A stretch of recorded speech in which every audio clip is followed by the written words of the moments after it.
हरिः ओं श्री गुरुभ्यो नमः। यनी गुणमुलु कर्णेन्द्रियंबुलु शोकदेहपादेहतापंबुलु तीरिपोवु येनी शुभाकारमिक्षिंपकन्नुलकखिलार्थलभंबु कలుగుచుండు येनी चरण सेवले प्रొద్దుచేసిన భువనోన్నతత్వంబు పొందగలుగు ఏ నీల సన్నామమే పొర్దు భక్తితో దడివిన బంధ సంతతులు వాయు అట్టి నీయందున చిత్తమనవరతము నచ్చియున్నది నీయాననానలేదు కరుణ జూడు ముఖం సారి ఖలవిదారి శ్రీయుతాకార మానిని చిత్తచోర ధన్యున్లోకమనోభిరాము కుల విద్యారూపతరుణ్య సౌజన్య శ్రీ బలదాన శౌర్య కరుణ సంశోభితి నిన్ను ఏ కన్యలు కోరరు కొరజేమును రమాకాంతాలలామంబు రాజన్యానేకపసింహన్ నా వలననే జన్మించనే మోహముల్ శ్రీయుతమూర్తి ఓ పురుష సింహము పాలి సొమ్ము గోమాయువు కోరు చందమున మత్తుడు చైద్యుడు నీ పదాంబుజధ్యాయిని అయిన నన్ను వడితా కొనిపోయదనంచునున్నవాడు ఆ అధమాధముండెరుగడద్భుతమైన భవత్ప్రతాపముల్ వ్రతముల్ దేవగురు ద్విజన్మ బుధ సేవల్ దాన ధర్మాదులన్ గత జన్మంబుల ఈశ్వరున్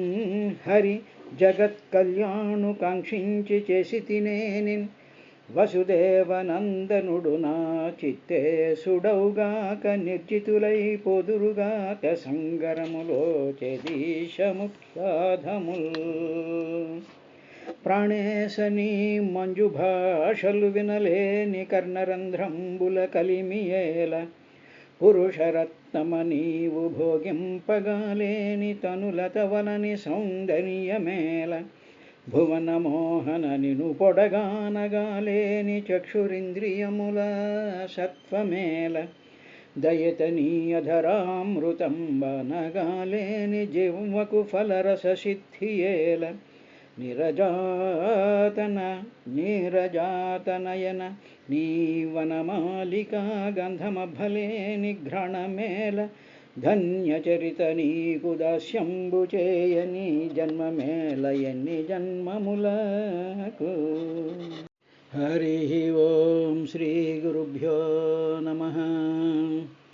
శరీరం గురించి చెప్తూ పృథివీ అంటే పదార్థము యొక్క వికారములు అంటే ఇన్ డిఫరెంట్ పెర్ముటేషన్స్ అండ్ కాంబినేషన్స్తో ఫార్మ్ అయినటువంటి పదార్థములను వికారములు అందరూ. డిఫరెంట్ వికారము ఉదాహరణకి మనం ఏదైనా బంగాళదుంప కూర నీవు తీసుకొచ్చి టేబుల్ మీద పెట్టారనుకోండి, అంటే ఏమిటి, బంగాళదుంపలు అనేటువంటివి అవి ఏం చేసే వికారం చెందాయి అంటే వాటి యొక్క రూపములను ఆ బంగాళదుంపలా ఉండేటువంటి రూపం మార్చుకుని మిగతా పదార్థాలతో కలిసి మారి ఒక కూర అనేటువంటి ఒక పదార్థం కింద ఏ విధంగా అయితే మారిందో అటువంటి మార్పుని వికారము అంటారు. అదేవిధంగా చిన్నప్పుడు పుట్టినటువంటి మనిషి వికారములు చెందుతూ రకరకాలైనటువంటి ఆకారములతో కూడుకుని సంఘాతము అంటే రకరకాలైనటువంటి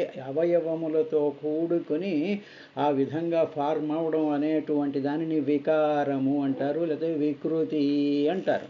కాబట్టి వికారం అంటే ఏదో డోకు రావడం అనుకునేటువంటి కాదు అర్థం. వికారము అంటే ఏమిటి, ఆకారము విశిష్టముగా మారుతూ స్థిరముగా లేకుండా చంచలంగా మారుతూ ఉండేటువంటి దానిని వికారము అంటారు. కాబట్టి బ్రెయిన్ కూడా వికారము. అందుకని బ్రెయిన్లో మనకి రకరకాలైనటువంటి వికారాలు పుడుతూ ఉంటాయి.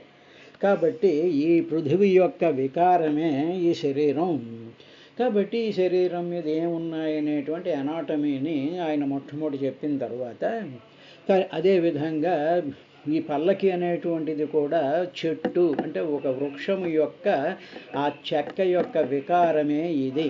ఆ వికారంలో ఈ వికార స్వరూపుడైనటువంటి వాడు నువ్వు కూర్చున్నావు బాగానే ఉంది, అంతవరకు ఉంటే బాగుండు. తర్వాత నీలో మరొక వికారం ఒకటి పెట్టుకున్నావు. అవి ఏమిటంటే నామరూపాలు. నేను సవ్వీర దేశపు రాజుని అనేటువంటి ఒక భావం నువ్వు పెట్టుకున్నావు.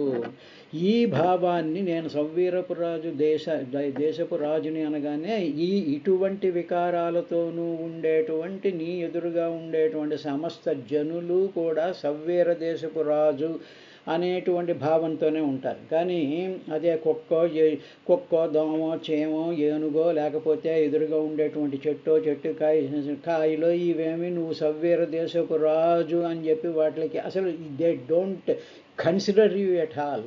అవి కూడా వికారాలు చెందినవే. అంటే ఏమిటి? ఎవడైతే వికారాలు చెందుతూ ఉంటాడో ఆ వికారాలని గ్రహించుకోకుండా వికారాలే తాము అనుకుని వికారంగా ప్రవర్తించేటువంటి ఈ మానవులకి నువ్వు సవ్వీర దేశపు రాజు అని. ఆకాశం నువ్వు రాజు అయితేనేమిటి, ముష్టాడు వెధవ అయితేనే ఎవడికి కావాలి నువ్వు అని. నేనేదో పెద్ద దేవస్థానానికి ఏదో ప్రెసిడెంట్నో లేకపోతే నేను ఏదో పెద్ద సైంటిస్ట్ అనో వైస్ ఛాన్సలర్ అనో ఎవడికి బొకడా. ఆ చుట్టూ ఉండేటువంటి 10 మంది ప్రొఫెసర్లు, అక్కడ ఉండేటువంటి 4 మెంబర్లు నిన్ను చూసి నీకు తాళాలు వేసేస్తూ ఉంటే నువ్వేదో విర్రవీగిపోతూ దేవుడి కన్నా గొప్పవాడివి అనుకునేటువంటి ఆ స్థితి ఉంది చూసావా. ఇవన్నీ వికారాలయ్యా, నామరూపాత్మకమైనటువంటి వికారాలు. ఆ వికారం అని గ్రహించకుండా అదేదో శాశ్వతం అనుకుని నిత్యం అనుకుని అదే భగవంతుడు అనుకుని ఒళ్ళు విరుచుకుంటూ నడుస్తూ ఉండేటువంటి వాడవి కాబట్టే దుర్మదాంధ అని అన్నాడు. ఇది నేనన్న మాటలు కాదండి, ఆయన అన్న మాటలే కొద్దిగా వ్యాఖ్యానం చేశానంతే. దుర్మదాంధ, దీని చేత నువ్వు అంధుడివైపోయి. దేనికి అంధుడివైపు? After all you are a simple body which has got disfigured or వికారం చెందినటువంటి పదార్థమయమైనటువంటి ఎందుకు పనికిరానటువంటి నిత్యమైనటువంటి కాలిపోయేటువంటి శిథిలమైనటువంటి శరీరాన్ని నువ్వు దానికి ఒక పేరోడు తగలేసేసుకుని దాని మీద నీవు అభిమానాన్ని పెట్టుకున్నావు. అభిమానం కూడా చాలా స్ట్రాంగ్గా నాటేసుకున్నావు నువ్వు. నేను, నా దేహం, నా పరిస్థితి, నా ధనం, నా ఎఫ్డీలు, నా ఇది, నా పొజిషను, నా నాలెడ్జ్. మళ్ళీ పైకి నా నాలెడ్జ్ ఒకటి. నాకు ఇంత నాలెడ్జ్ ఉంది, నాకు ఎంత తెలుసు. ఏమిటి తెలుసు నీకు? ఏమిటి నీకు ఇదంతాను? కాబట్టి ఇటువంటి స్థితిలో నువ్వు జీవితాన్ని గడుపుతూ ఉన్నావయ్యా అని చెప్పి ఎలాగ కాల్చి ఆ ఎనాటమీని ఒక్కసారి తీసుకొచ్చి సత్యాన్ని, భగవంతుడు సత్యాన్ని పెడతాడు. రామారావు సత్యం చెప్పలేడు, XYZ సత్యం చెప్పలేరు. సత్యం చెప్పాలి అంటే సత్యానుభూతిని, సత్యం జ్ఞానం అనంతం బ్రహ్మ నిత్యశుద్ధ బుద్ధ ముక్త స్వభావంతో ఉండేటువంటి పరమ స్వతంత్రుడైనటువంటి పరమాత్మలో లీనమైపోయినటువంటి జడభరతుడు లాంటి మహానుభావులు, సనక సనందాది లాంటి మహర్షులో, లేకపోతే పరమాచార్యులు లాంటి వారు, భగవాన్ రమణ మహర్షులు అంటే అటువంటి వాళ్ళు చెప్తూ ఉంటారు. అది ఆ విధంగా ఉంటుంది అని చెప్పిన తర్వాత ఆయన ఇంకొక దవడ మీద లాగి కొట్టినట్టు మరొక మాట కూడా చెప్పాడు. ఏమిటన్నాడంటే, శోచ్యాని మాంస్త్వమధికష్టదీనాన్ విష్యాని నిగృహణన్ నిరనుగ్రహోసి జనస్య గోప్తాస్మి వికథమానో న శోభసే వృద్ధ సభాసు దృష్ట. తర్వాత నువ్వు ఏం చేసావయ్యా? పల్లకి మోయిస్తున్నావు కదా, పల్లకి మోస్తుంటే వాళ్ళు మోస్తున్నారు కదా, మోస్తూ ఉంటే నేను మోసానుగా, నన్ను కూడా తిట్లు తిట్టావు కదా. ఇలాగా వీళ్ళు ఏం చేస్తున్నారు? శోచ్యాన్ అధికష్టధీనాన్, అధికమైనటువంటి కష్టం. నిన్ను పల్లకి ఒకటి, ఆ పల్లకీలో పందిలాగా నువ్వు కూర్చున్నావు, నిన్ను ఇద్దరు కలిసి మోస్తూ ఉన్నాం కదా. అధికమైనటువంటి కష్టం చేత దీనులైనటువంటి అంటే ఏమిటి? ఆ బాధ భరించలేకపోతున్నారు వాళ్ళు. ఆ బరువు భుజం మీద ఆ బరువు పడేటప్పటికీ ఆ భుజం అంతా నొప్పి పెట్టేస్తూ ఉంటే రాజు నీవు అనేటువంటి ఒక భావంతో నువ్వు తిడతావేమో, కొడతావేమో, డబ్బులు ఇవ్వవేమో అనేటువంటి రకరకాలైనటువంటి భావాల చేత వాళ్ళు దీనులై అధికష్టదీనాన్, అధికమైనటువంటి కష్టముతో దీనులైనటువంటి ఇమాన్ వీరిని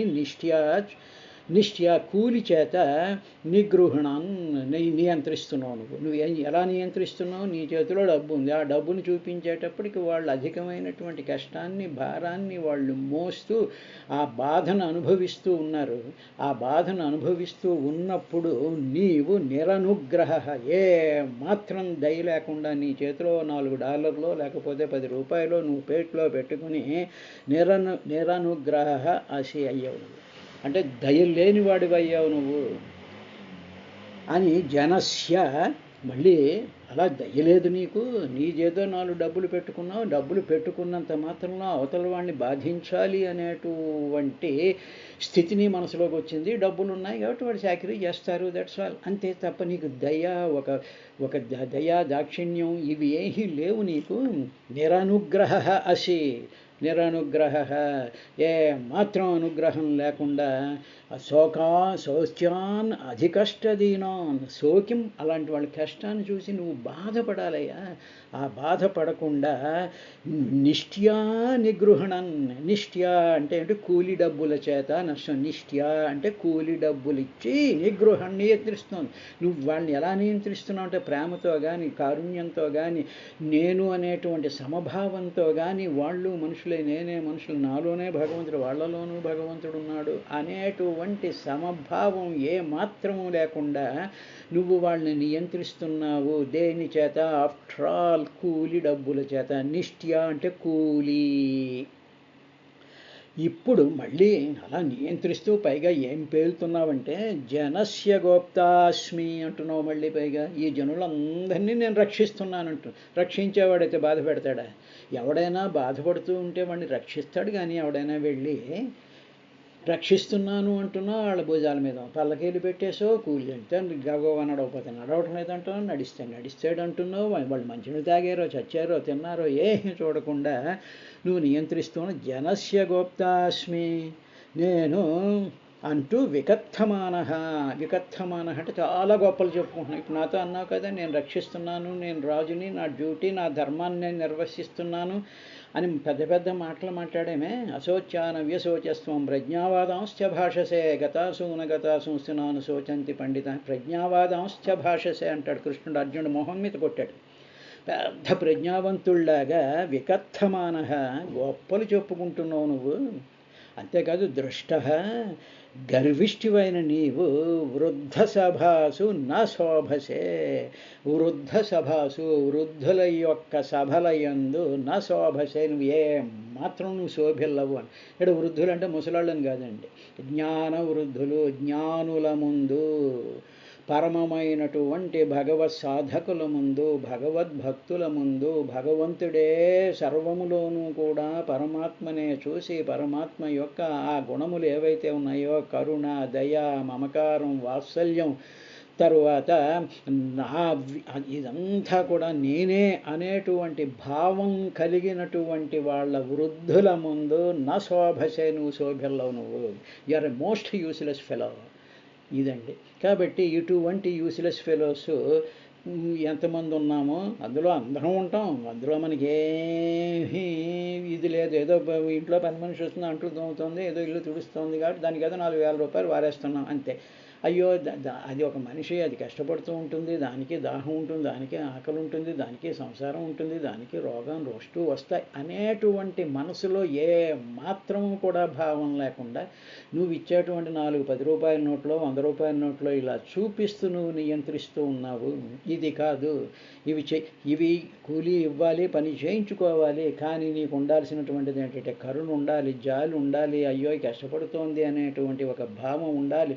ఆ కష్టానికి తీర్చేటువంటి విధంగా ఏదో ఇంత టీయో ఈ టిఫినో ఏదో చీరో ఒక ఏదో 4 డబ్బులు ఏదో కష్టం వచ్చినప్పుడు ఇవ్వడం అనేటువంటి నిరనుగ్రహ అది లేకుండా నేను వీళ్ళని రక్షిస్తున్నాను, వీళ్ళకి నేను ఎంప్లాయ్మెంట్ ఇచ్చానండి అని ఏదో మాటలు. మరి ఏంటి ఎంప్లాయ్మెంట్ అందుకనే అమెరికాలో ఉన్నటువంటి మన వాళ్ళందరినీ ముడ్డి మీద తన్ని ఎందుకు పంపిస్తున్నారు అంటే వాడికి ఒక జాలి, కరుణ, దయ, ఒక సెంటిమెంటు ఏమీ లేకుండా నిరనుగ్రహసి అలాంటి ప్రపంచంలో ఇప్పుడు బతుకుతూ ఉన్నారా మనం అని చెప్పి ఆయన ఆ రహుగణుణ్ణి చాలా గట్టి పెట్టాడు. దీనికే భగవద్గీతలో ఇదే విషయాన్ని ఈ నిరనుగ్రహ తర్వాత వికథమాన, చాలా గొప్ప వికథమాన అంటే గొప్పలు చెప్పుకుంటున్నావు నువ్వు, పెద్దవాణ్ణి అని చెప్పి గొప్పలు చెప్పుకున్నా,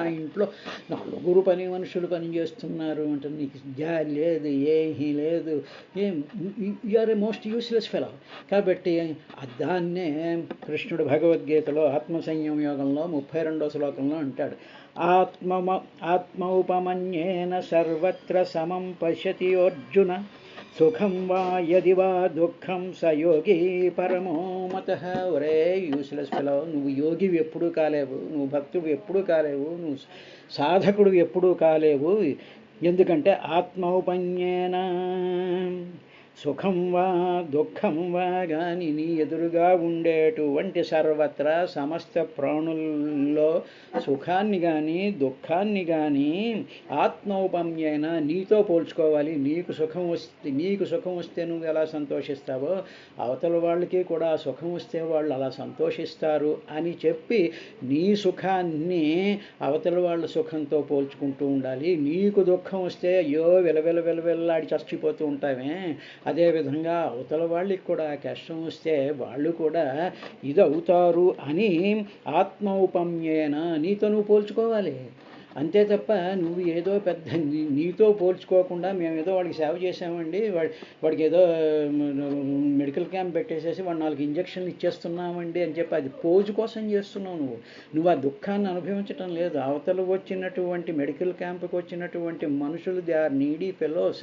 అయ్యో వాళ్ళకి కష్టం కలుగుతుంది, వాళ్ళు చెప్పలేరు, వాళ్ళు డబ్బులు ఇచ్చుకోలేరు, ఇది చేయలేరు, అది చేయలేరు అనేటువంటి వాళ్ళ యొక్క దుఃఖాన్ని ఆత్మౌపమ్యేన అదే నీకు కలిగితే ఎలా ఉంటుంది అని చెప్పి ఆత్మౌపమ్యేన అంటే తనతోటి పోల్చుకోవడం అని అర్థం. ఆత్మౌపమ్యేన తనతో పోల్చుకోవాలి, అది తనకు ఆపాదించుకోవాలి. నువ్వు నేను రాజుని, నేను పెద్ద అధికారిని, నేను ఏదో పెద్ద మెంబర్ని, నేను పెద్ద సైంటిస్ట్ని ఆపాదించుకొస్తున్నావే, అలాగా ఆపాదించుకునేటువంటిది అవతల వాళ్ళ దుఃఖాన్ని అవతల వాళ్ళ సుఖాన్ని కూడా ఆత్మౌపమ్యేన సర్వత్రా ఉండాలి. అది కుక్క అయినా, చిలకైనా, కోతైనా, మనిషి అయినా, ఇంకొకడైనా, పని మనిషి అయినా, ఇంకొకడైనా ఆత్మౌపమ్యేన సర్వత్ర సమం పశ్యతి, సమంగా పశ్యతి. ఎవడైతే చూస్తాడో అర్జున ఆ చూడబడేది ఏంటంటే సుఖం వా అది దుఃఖం వా సయోగి పరమోమత, అటువంటి వాడే యోగి అవుతాడు, అటువంటి వాడే నా భక్తుడు, అటువంటి వాడే నాకు చెందినటువంటి వాడు అన్నాడు. కాబట్టి డెఫినెట్గా మన అందరం కూడా మనము ఆ భగవంతుడికి చెందినటువంటి వాళ్ళం కాదు. ఏదో 4 గుళ్ళోకి వెళ్ళి 4 పారాయణలు, 4 ప్రదక్షిణలు, సొల్లు కబులు చెప్పుకుంటూ ఉండడం, చాలా గొప్పవాళ్ళం అనుకుని వచ్చేసేటువంటి ఎందుకు పనికిరానటువంటి నిరనుగ్రహ వికథమాన గొప్పలు చెప్పుకునేటువంటి వాళ్ళం మాత్రమే అని చెప్పి నమస్కారం పెట్టి ఒప్పుకుని, స్వామి నువ్వు చెప్పినటువంటి ఆ స్థితిని నాకు అనుగ్రహించు చాలు అని కాళ్ళ వేళ్ళ పడి ఏడిస్తేనే తప్ప భగవంతుడు మన దగ్గరికి చేరనివ్వడు అనేటువంటి విషయాన్ని మనం గుర్తుపెట్టుకోవాలి తప్ప పత్రం పుష్పం ఫలంతో ఏమన్నాడు కాబట్టి ఇది చేసేస్తామని ఇటువంటి మాటలు మాట్లాడితే భగవంతుడికి చాలా అసహ్యం వేస్తుంది. ఇక్కడ రహుగణుడు ఆయన అన్నాడు. రహుగణుడు అంటే జీవుడు అంటే మనలాంటి మానవులందరూ.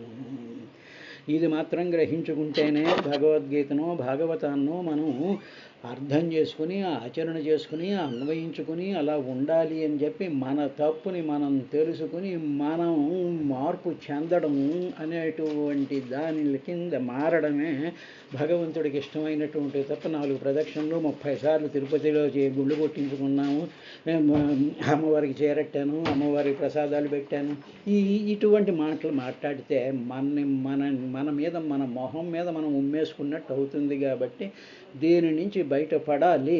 ఇది చెప్పాడు. చెప్పిన తర్వాత అన్నాడు, యదాక్షితావేవ చరాచరస్య విదామనిష్టాం ప్రభవంచ నిత్యం తన్నామతోన్యద్య వ్యవహారమూలం నిరూప్యతాం సత్క్రియయానుమేయం అని అంటూ కదిలేవి కదలని ప్రాణులన్నీ కూడా పృథువు నిండే వచ్చాయి. కదిలే ప్రాణులు అంటే మలనాటి మానవులు, కుక్కలు, జంతువులు, ఏనుగులు, సింహాలు, పుల్లు, లేళ్ళు ఇవన్నీ ఉన్నాయి కదా, అలాగే చేపలు గీపలు ఇవన్నీ కదలనటువంటి ప్రాణులు. కదలనటువంటి ప్రాణులు అంటే చెట్టు ఉందనుకోండి, చెట్టు కదలలేదంటే నడవలేదు, కానీ అది గాలి వేస్తే ఇటు అటు కదులుతూ ఉంటుంది. ఇవన్నీ ఎక్కడి నుంచి పుట్టే? పృథివిలో నుంచే పుట్టాయిగా. మనం ఎక్కడ ఆకాశంలోంచి పుట్టలేదు. రెండు దేహాలు, పదార్థమయమైనటువంటి రెండు దేహాలు కలిస్తే ఆ దేహాలలో ఉండేటువంటి రెండు పదార్థాలు కలిస్తే మనం పుట్టాంగా. పృథివీ ఎందే పుట్టాంగా, పృథివీ ఎందే లీనమవుతున్నాంగా. ఇందులోనే కదా మళ్ళీ పదార్థంతోనే నీలం అయిపోతుందిగా. నీళ్ళల్లో సేవాన్ని పారేసిన నీళ్ళల్లో కరిగిపోతాను, అగ్నిలో పారేసిన కరిగిపోతుంది, పాతి పెట్టినా మట్టిలో కలిసిపోతుందిగా. ఏ ప్రాణైనా కలుస్తోంది కదా, మనకి తెలుస్తూనే ఉందిగా. ఇట్టి స్థితిలో ఇలా ఇటు భూమిలోనే పుట్టి భూమిలోనే మరణించేటువంటి కదలేవి కదలనటువంటి ప్రాణులన్నీ ఇలా ఉన్నాయి అని మనకు తెలుస్తూనే ఉందిగా. Would you like to accept it or not? You must accept. I don't accept అన్నామంటే నీ అంత చవటి ప్రపంచంలో ఎవడో ఉండడు అని అర్థం. అయిన తర్వాత ఇట్టి స్థితిలో అంటే ఏమిటి? ఇలాగ భూమిలో పుట్టి భూమిలో మరణించే భూమిలోనే కలిసిపోయే ఇప్పుడు అన్నిటికీ కారణం ఏమిటి? భూమిలో నుంచి వస్తుంది అని మనం ఒక కారణం వెతుకుతున్నాం. అది కూడా కారణం కాదు. ఈ నెమ్మదిగా తీసుకొచ్చి అసలైన కారణం ఏమిటో చెప్తాడు. ఏమిటంటే యవ్వని చేజనించు జగమెవ్వని లోపల నుండు లీనమయ్యవ్వని ఎందుడిందు పరమేశ్వరుడెవ్వడు మూల కారణం బెవ్వడు అనాది మధ్యలయుడెవ్వడని ఆ మూల కారణం వైపుకి చెప్పడానికే ఇలాగ నెమ్మదిగా లాజికల్గా తీసుకొస్తూ ఉన్నాడు. ఈ స్థితిలో ప్రాణి దేహాలన్నీ పృథివీ వికారాలేగా. మ్యాటర్ యొక్క డిఫరెంట్ పెర్ముటేషన్స్ అండ్ కాంబినేషన్స్తో కూడుకున్నటువంటి కలయికలే కదా, సంఘాతాలే కదా ఇవన్నీను. అవి ఉండగా లోక వ్యవహారంలో మూలమునందు రామరూపముల కంటే భిన్నమైన సత్యతత్వం ఒకటి ఉందని నిర్దేశించుట పొగదు. లోక వ్యవహారంలో ఈ మూలం అంటే ఏమిటి? ఈ భూమి అనేటువంటి మూలంలో నామరూపాల కన్నా భిన్నమైనటువంటిది అంటే ఏమిటి? ఏమండి, నా పేరు రామారావు ఉన్నా కదా, కరెక్టే. నేను పదార్థం ఉన్నా కదా, ఎస్ కరెక్టే. నేను భూమిలోంచి వచ్చాను కదా, ఓకే కరెక్టే. అంతే బాగానే ఉందిగా, ఇంతకన్నా ఏముంది గుడ్డు అనేసి దీనికన్నా భిన్నమైనటువంటి ఒక తత్వం ఉంది అని చెప్పడానికి పొసగదు. ఎందుకంటే నీ బుర్ర అంతవరకే ఉంది. నీ బుర్ర ఇంతవరకే ఆలోచిస్తుంది. ఒక సైంటిస్ట్ లాగా ఇంతకు మించి నువ్వు ఆలోచించలేకపోతున్నావు.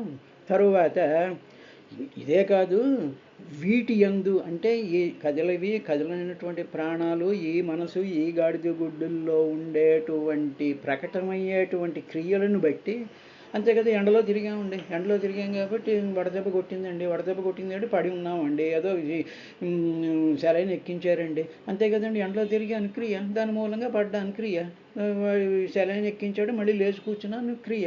కాబట్టి వీటి యందు ప్రకటమయ్యేటువంటి క్రియలను బట్టి వాటికి మూలంగా ఒక తత్వం ఉంది అని ఊహించలేకపోతున్నావు. ఎందుకంటే నువ్వు పెద్ద సైంటిస్టువి, పెద్ద పోటుగాడివి కాబట్టి నువ్వు ఊహించలేకపోతున్నావు.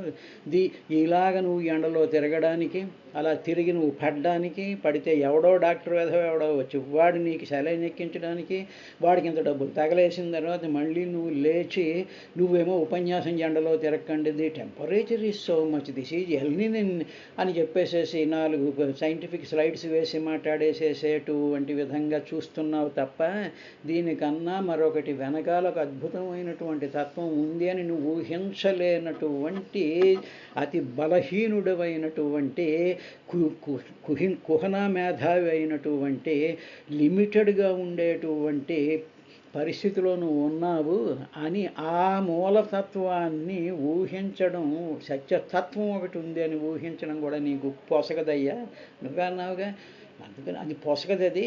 ఎందుకంటే అలాగ మూలతత్వం ఒకటి ఉంది అని అంటే 1000 సహస్రయుగాల పాటు గజేంద్రుడు మొసలితో యుద్ధం చేసి ఇలా ఒక్కింత లేదు ధైర్యం విలోలంబయ్య ప్రాణంబులంఠావులు దెప్పే శమంబయ్యడన్ అని ఏడుస్తూ అప్పుడు ఎవ్వని చేజనించు జగమెవ్వని లోపల నుండు లీనమై ఎవ్వని ఎందుడిందు పరమేశ్వరుడెవ్వడు మూల కారణం వెంవడనాది మధ్యలైడెవ్వడు సర్వము తానై అయిన వాడెవ్వడు ఆత్మవిభుడు అటువంటి వాణ్ణి శరణంబు వేడదన్ అని చెప్పి నీ అహంకారాన్ని నీ అసలైనటువంటి ఆ కుత్సితమైనటువంటి అభిప్రాయాల నుంచి నువ్వు బయటపడి శరణ్యం శరణో వరదా కావవే వరదా అని తీసుకొచ్చేటువంటి స్థితి వస్తేనే తప్ప నీకు ఆ అసలైనటువంటి మూలతత్వం ఉంటుంది అని ఊహించను కూడా ఊహించలేవు. ఊరికిన గజేంద్ర మోహన్ నేను బట్టి పెట్టేస్తాను, నేను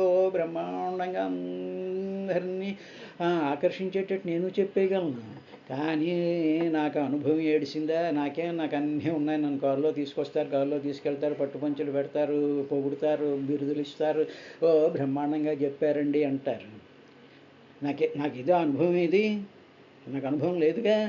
లేకుండా అంటే డ్రామా గడ్డం అన్నమాట.